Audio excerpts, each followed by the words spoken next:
My partner and I want to be married, but we don't care much for the idea of having a wedding. We wanted to elope, but my mom has been telling me since I was 16, and had never even had a boyfriend, that she wanted to see me get married and she would basically never forgive me if I eloped. I do like the idea of my family being there to celebrate with us, but I hate the idea of spending money we don't have on this huge party just so that our relationship can change in nothing but name and legal benefits. And for various reasons, it doesn't make sense for us to wait until we can afford a wedding to get married. We wanted to keep it small, preferably under $3,000, which is honestly more than I'd like to spend. But we have to be realistic. We had planned on having it in my in-laws' backyard, but even that was more money and effort than I was willing to put forth. I was stressed and feeling like I was out of options, so one day, I vented to my mom. She seemed really excited about the idea of helping me plan a wedding. It was kind of a red flag when she said, "My mom didn't help me plan my wedding.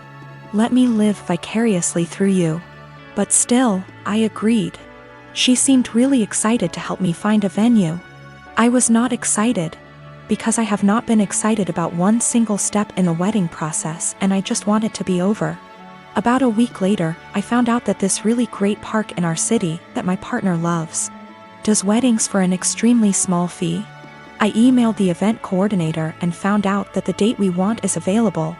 I told my mom, and her reaction was, "So I guess you don't need my help finding a place, then?" And every time I talk about it, she says the same thing. She has always talked about how shitty it is to guilt trip someone, but I feel like that's exactly what she's trying to do. I honestly can't tell whether or not I've done something wrong. Like, I'm not sure if I implied that I would only get married in a place she helped me find. I don't feel like trying to take action on my own wedding is that great of an offense, but I can tell she's upset. I want to make her feel better, but at the same time, I don't want to change our plans again just so that she can feel involved. There's this girl that lives in my uni halls. We're not roommates, but we are flatmates. We are both 19 years old. Let's name her Kaya. I met her in September when we started university and moved into halls. We're not best friends, but we are friendly. We don't really spend much time together. Over time, my friends noticed that Kaya tried to copy me in everything. It started slowly, accessories and some clothes. Nothing major.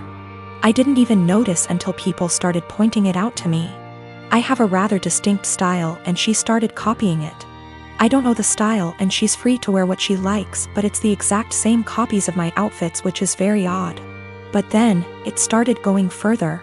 I dyed my hair, she dyed her hair. I bought something for my room, she bought the same thing. I started chatting with a guy. She became obsessed with that guy to a point that whenever I had a male friend or guy I was interested in over, she would go out of her way to try and get their attention, coming down to the kitchen in nothing but a towel. She never used to do it, etc. And she would do anything to attract attention. Now, don't get me wrong, I couldn't care less if the guy was looking, and even if it was my boyfriend looking. I'd have a beef with him, not her, but the blatant attention-seeking behavior was just odd. I joined societies and sports, and after she found out, she joined the same ones I did. Basically, everything I do, she copies eventually. It's just really creepy, but I haven't said anything. I wouldn't even know what to say. Over the Easter break, my friend and I were at my family house, a bit drunk, and decided to test out whether Kaya really copies everything I do. I made a post on social media about shaving my head. My friend does hairdressing and she helped me out faking shaved head, and I posted a photo with shaved head. I deleted the photo few days later and forgot about this whole thing. After Easter break was over, we had uni exams and I was focusing on that. Imagine my shock when I came back and Kaya had shaved head. And she was pissed when she saw me. She started shouting how I lied to her and why would I do that. She went on and on and on, really angry. Admittedly, I ignored her and hid in my room. She sent me a text telling me that she expects me to pay for her wig as it's my fault she shaved her head. I replied that absolutely not, that it was not my fault, and she decided on her own to do that. She kept attacking me over it every time I saw her. It's been a few days since I came back from Easter break. My exams start tomorrow, and yesterday I received an email from my university, asking me for a meeting over the issue. She reported me to uni over something she's done. I am genuinely confused. Was I really in the wrong? Now both of my kids, 16-year-old son and 9-year-old daughter, and my ex are extremely mad at me because I won't give up my appointed time with them. My son won't even talk to me and my daughter is crying all the time. Me and my ex divorced shortly after my daughter was born. I blame him for it and he blames me. I won't go into detail here. We ended up with a 50/50 custody agreement, switching every other week. While this was 8 years ago, we're still not on good terms. We rarely ever talk to each other outside of the kids, and I'm perfectly fine with that. One thing we have agreed on since the beginning though is that we don't plan things on days that aren't ours. And unless it's extremely important, we don't switch days or weeks. In the 8 years since we've been divorced, I have never asked him to have the kids on a day that isn't mine, and I've never given him one of my days even if he begged. Well, last week my ex contacted me and told me the good news. His parents are hosting a week-long family reunion in the summer at Disneyland and he wants to take the kids. Well, the problem is that it's on one of my weeks.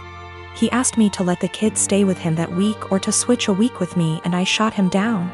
It's my week with them and I get to spend it with them.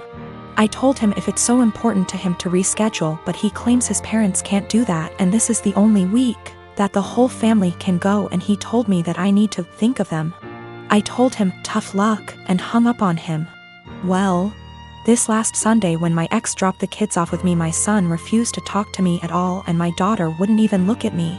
When I asked my ex what was wrong, he refused to talk to me, only saying ask them in a snarky tone before leaving. When I asked my daughter what was wrong, she burst into tears and said that I was not letting daddy take them to Disneyland. Asking my son, who still refuses to talk to me. It turns out that my ex told them I was not letting them go to Disneyland with him. He's trying to paint me as the bad guy. I sat both of them down last night to talk to them and explain it's my week with them, but they refused to listen to me. My daughter just cried and my son told me I'm only doing this to get back at my ex. I think it's unfair for him to do this when his parents scheduled it during my time with them. I demanded an apology from my ex and him to set things straight, but he refuses, and his last text to me being, "Can't tell them the truth 'cause they already know it." I'm so pissed right now. My dad practically gave me up to his sister from the moment I was born. My mom died when she was giving birth to me. And my aunt told me he never recovered from that because he blamed me for her dying. It hurt a lot as a kid that at family events he would ignore my existence. When I was a little older, he got more vocal about me killing her and he can't stand to look at my face. You can imagine the amount of therapy that put me in. I used to go to church crying because I was scared about going to hell for doing that to my mom. That's how much his words me up. But the shitty part was that I never stopped trying to be accepted by him. After my high school graduation, he told me to never bother him again since he legally has no obligation to me anymore, since he was sending my aunt money to take care of me. Around that time is when I finally started accepting that reality, so from there we moved on with our lives. My aunt doesn't talk to me about him. Sometimes my grandparents do, and that's how I found out he got married. They were mad he didn't invite me to their wedding, but to me it didn't matter because we're not close. But it was his wife who wanted to meet me. It's the first time ever that he wants to make contact, and it was to pretty much say she wants me on their life. She doesn't know the real reason about why we're estranged. He asked me to please not say anything, and maybe this could be a way to reconcile after all. But he was only doing it for her. That much was clear when we talked. I never said I would be. He still insisted on us meeting at their place because she really wanted to meet me. All she thinks is we were estranged for not getting along in my teenager years, going to college and losing touch because of life stuff.